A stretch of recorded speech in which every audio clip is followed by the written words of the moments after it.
Hey guys, welcome back to the channel. Today I'm back with yet another tutorial video on app guide, and in today's video I'll show you how you can change your Gmail account password. Gmail is a free emailing service by Google.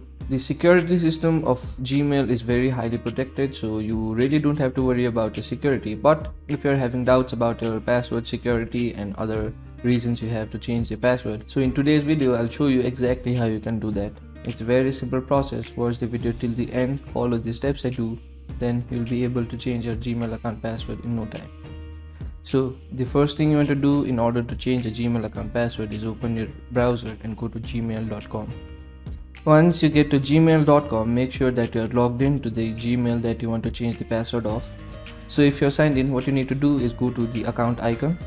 Here, tap on the manage your Google account option. Once you tap on the manage your Google account option, Google will send you to their account management page.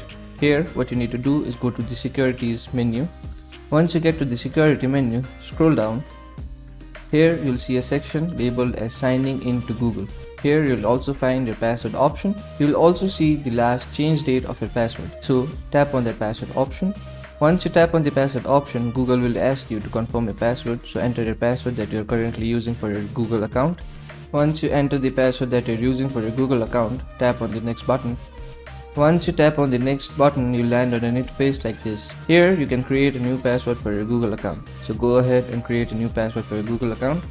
Once you create and confirm your new password for your Google account, tap on the change password button. Once you tap on the change password button, your Google account password will be changed and will be sent back to the securities webpage. So that will be it for today's video. Hope this video was helpful for you. If it was, hit the like button, subscribe to the channel, and I'll see you in the next video with some new information. Goodbye.